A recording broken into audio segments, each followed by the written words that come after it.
ही थेट दृश्य आपण बघू शकतोय। नागपूरमधली या ठिकाणी लोटांगण मोर्चा घातला जातोय आणि मोठ्या संख्येनं तरुणांची संख्या आपल्याला पाहायला मिळते। त्याचबरोबर सुरक्षा रक्षकांची ही संख्या आहे। मुख्यमंत्री युवा कार्य प्रशिक्षणांना कायमस्वरूपी रोजगार आणि दुप्पट वाढ करण्यासाठी राज्यभरातील एकूण बरेचसे हजारो आंदोलक या ठिकाणी धडकलेले आहेत। तर 17 आंदोलन करून सुद्धा राज्य सरकार लक्ष न दिल्यानं आज यशवंत स्टेटसमध्ये हजारो युवकांनी विधान भवनाकडे लोटांगण मोर्चा काढलेला आहे आणि पोलिसांनी हा मोर्चा अडवल्याचं दिसतंय। त्यामुळे या ठिकाणी आक्रोश आपल्याला पाहायला मिळतोय। तर स्टेडियम मध्ये हा सगळा प्रकार सुरू आहे। मोठ्या संख्येने युवक इथं जमलेले आहेत। आपल्याला आठवत असेल तर मागच्या निवडणुकीच्या आधी, विधानसभा निवडणुकीच्या आधी मुख्यमंत्री युवा कार्य प्रशिक्षण योजना जाहीर करण्यात आली होती। त्या अंतर्गत युवकांना प्रशिक्षण दिलं जात होतं, इंटर्नशिप त्यांची घेतली जात होती आणि त्याच्यासाठी त्यांना काही एक रक्कम सुद्धा दिली जात होती।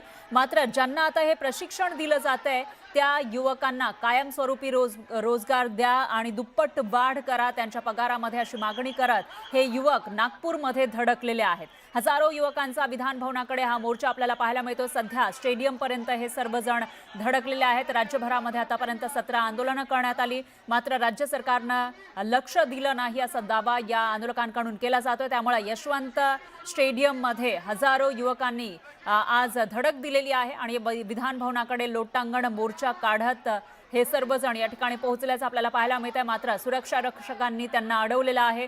पोलीस मोठ्या संख्येने या ठिकाणी आपल्याला दिसून येत आहेत। पोलिसांनी मोर्चा अडवल्यानं मोठा राडा या ठिकाणी पाहायला मिळतोय। नागपूरमध्ये सध्या हिवाळी अधिवेशन सुरू आहे आणि त्याच वेळेला हे जे युवक आहेत, राज्यभरातले हजारो युवक या ठिकाणी पोहोचलेत, लोटांगण मोर्चा काढतायत। आणि या विषयी अधिक माहितीसाठी आपले प्रतिनिधी रवी सपाटे हे आपल्यासोबत जोडले गेले आहेत। रवी, काय सांगाल, सध्याची काय स्थिती आहे? कारण मोठ्या संख्येने युवक दिसत आहेत, पोलिसांची संख्या मोठी आहे।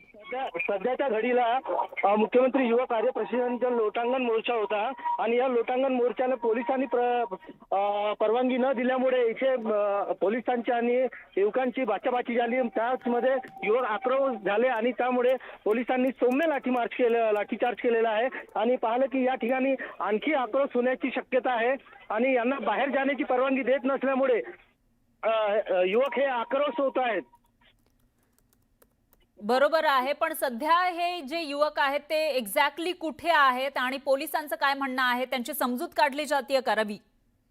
या अगोदर एका तासा अगोदर त्यांची समजूत काढण्यात आली होती। त्यावेळेस त्यांना वेळ मागितला होता, मात्र 5-10 मिनिटांमध्ये आम्हाला बाहेर जाण्याची परवानगी न दिल्यास आम्ही सरळ विधानसभेवर जाणार, नाहीतर आमचं शिष्टमंडळ तरी घेऊन चला अशी मागणी होती। मात्र पोलिसांकडून त्यांना परवानगी नसल्यामुळे पोलीस बाहेर जाऊ देत नाहीत आणि त्यांचे जे नेते आहेत त्या नेत्यांना त्यांनी बातचीत केली होती, मात्र ते बातचीत कुठेतरी पूर्ण न झाल्यामुळे हा आंदोलन चिरडण्यात आलेला आहे आणि पाहिलं की आता युवक हे आक्रोश झालेले आहेत या ठिकाणी।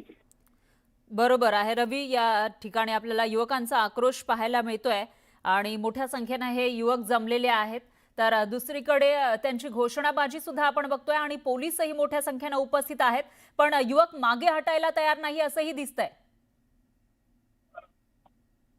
रवी, पोलिसांकडून समजूत काढण्याचा प्रयत्न करण्यात येत आहे, मात्र याआधी एक मुलगा स्टेडियमच्या टावरवर पण चढलेला होता आत्मदहन, मात्र पोलिसांनी वेळीच दखल घेत त्या युवकाला खाली उतरवलं आणि पाहिलं की त्यांना सांगण्यात आलं की आम्ही तुमची समजूत काढू आणि बातचीत करू, मात्र ते बातचीतचा प्रयत्न होत नसल्यामुळे युवक आक्रोश होत आहे। सकाळपासून आम्ही इथे थांबलेलो, मात्र आमची कोणीही ऐकत नसल्यामुळे युवक हे मोठ्या प्रमाणात आक्रोश होत आहेत। बरोबर आहे रवी, एकूणच आमची मागणी मान्य होत नाही असं या तरुणांचं म्हणणं आहे असं दिसतंय। पोलीस थांबवण्याचा प्रयत्न करतायत पण ते ऐकायला तयार नाहीयेत। आमच्या मागण्यांची दखल घ्या, मागणी पूर्ण करा अशी मागणी कुठेतरी या तरुणांकडून केली जाते। त्यामुळे पुढे नेमकं काय होणार, प्रशासनाकडून आणि सरकारकडून कोणी या ठिकाणी येऊन या युवकांशी बातचीत करणार का, त्याकडेही लक्ष आहे। नागपूरमधली दृश्य आपण बघू शकतोय, मोठ्या संख्येने हे तरुण या ठिकाणी जमलेले आहेत। लोटांगण आंदोलन त्यांना करायचं होतं आणि विधान भवनाकडे धडक द्यायची होती, मात्र त्याच्या आधीच हे स्टेडियम मध्ये जमलेले जे युवक आहेत त्यांना रोखण्याचा प्रयत्न पोलिसांकडून होतोय। त्यांनी अडवलेला आहे या सर्व तरुणांना आणि त्यामुळे हे जे तरुण आहेत ते आक्रमक, आणखी जास्त आक्रमक झाल्याचं आपल्याला दिसतंय। त्यांच्याकडून घोषणाबाजी सुद्धा केली जाते। तर पोलिसांनी हा मोर्चा अडवल्यानंतर इथं विधान भवनाकडे जाणारे जे युवक आहेत ते आक्रमक झालेले आहेत आणि संतप्त अशी घोषणाबाजी करताना ते दिसून येत आहेत। रवी, हे जे तरुण या ठिकाणी जमलेले आहेत, मोठ्या संख्येने तरुण जमल्याचं आपल्याला दिसतंय, कधीपासून ते इथं आहेत आणि आता पुढचं ते नेमकं काय करणार आहेत याविषयी त्यांनी काही सांगितलंय? या आधी 9 तारखेला चॉकलेट आंदोलन काढलं होतं या युवकांनी आणि त्यानंतर आज लोटांगण आंदोलन मोर्चा काढणार होते। मात्र आज सकाळपासून इथे स्टेडियम मध्ये जमले असताना त्यांना वेळ देण्यात आली होती, मात्र त्यांना बाहेर जाण्यासाठी परवानगी न मिळाल्यामुळे हे युवक आक्रोश झाले आणि सध्याच्या घडीला आता त्यांचे जे नेते आहेत जे त्यांना मार्गदर्शन त्यांनाही पोलिसांनी अटक केलेलं आहे। त्यामुळे आता हा मोर्चा आणखी आक्रोश होण्याची शक्यता आहे। पण रवी, सरकारचे कोणी प्रतिनिधी या ठिकाणी येणार आहेत का? या विद्यार्थ्यांशी बोलणार आहेत का? सरकारकडून काही यावर प्रतिक्रिया आली आहे? अद्यापही सरकारकडून आणि प्रशासन कोणीही आले नाही। फक्त पोलिसांकडून फक्त आता त्यांच्या प्रतिनिधीला सोबत पकडून त्यांना सोबत घेत आहेत आणि जे ज्यांचे नेते आहेत त्यांनाही आता पोलिसांनी आपल्या ताब्यात घेतलेलं आहे। त्यामुळे युवक आता मोठ्या प्रमाणात रोष व्यक्त करत आहेत या ठिकाणी। बरोबर आहे, रोष व्यक्त करताना हे जे तरुण आहेत ते आपल्याला दिसत आहेत, कारण त्यांच्या नेत्यांना पोलिसांनी ताब्यात घेतलेलं आहे आणि जे बाकीचे तरुण आहेत त्यांना रोखण्याचा प्रयत्न पोलिसांकडून कुठेतरी होताना आपल्याला या ठिकाणी दिसतोय। मात्र दुसरं म्हणजे या तरुणांच्या नेमक्या मागण्या काय आहेत?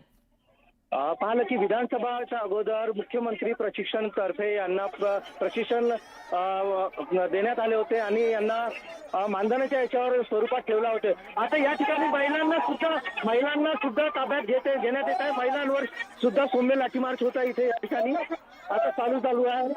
म्हणजे महिला आंदोलक जे आहेत त्यांना सुद्धा ताब्यात घेत आहेत असं तुम्ही म्हणताय? घेण्याचा प्रयत्न करत आहेत।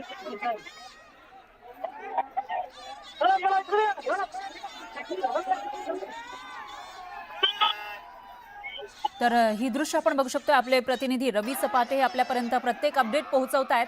सध्याची जी अपडेट आहे त्यानुसार याआधी तर फक्त जे पुरुष नेते होते या आंदोलकांचे त्यांना ताब्यात घेतलेला होता, तरुणांना ताब्यात घेतलं होतं, जे प्रतिनिधी होते या आंदोलकांचे त्यांना, आणि त्याच्यानंतर आता महिला आंदोलकांना सुद्धा ताब्यात घेतलं जात आहे। याचाच अर्थ ज्या तरुणी या आंदोलकांसोबत असतील त्यांनाही ताब्यात घेतल्याची माहिती समोर येते आणि लाठी चार्ज पोलिसांकडून केला जातोय महिला आंदोलकांवर सुद्धा, अशी माहिती आपले प्रतिनिधी रवी सपाटे यांनी दिलेली आहे। त्यामुळे आता पुढे नेमकं काय होणार याकडे लक्ष आहे। ही थेट दृश्य आपण महाराष्ट्राची उपराजधानी नागपूरमधली बघू शकतोय आणि एकीकडे विधान भवनामध्ये अधिवेशन सुरू आहे तर दुसरीकडे हा युवकांचा मोर्चा या ठिकाणी धडकलेला आहे। नागपूरमध्येच अगदी काही अंतरावर हे सर्व युवक जमलेले आहेत आणि ते संतप्त सुद्धा आपल्याला पाहायला मिळत आहेत, कारण त्यांचे जे प्रतिनिधी होते त्यांना पोलिसांनी ताब्यात घेतलं, त्याचबरोबर ज्या महिला प्रतिनिधी होत्या, ज्या महिला आंदोलक होत्या त्यांना सुद्धा ताब्यात घेतल्याची माहिती समोर आलेली आहे आणि याशिवाय महिला आंदोलकांवर सुद्धा पोलिसांनी लाठीचार्ज केल्याची माहिती आहे। दरम्यान ही दोन दृश्य आपण बघितली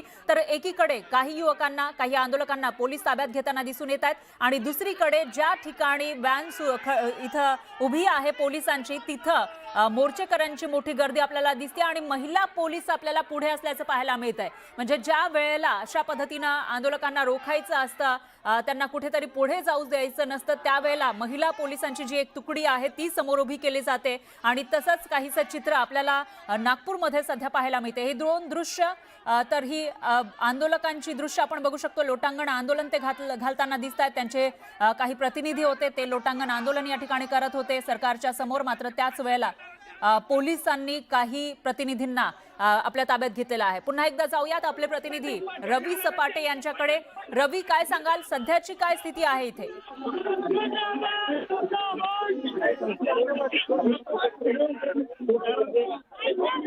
रवी, आवाज येतोय माझा? एक मिनिट बोला। रवी, सध्याची काय स्थिती आहे? तुम्ही थोड्या वेळापूर्वी सांगितलं होतं की महिला आंदोलकांना ताब्यात घेतलं आणि त्यांच्यावर सुद्धा सौम्य लाठीचार्ज केल्याचं सांगितलं होतं।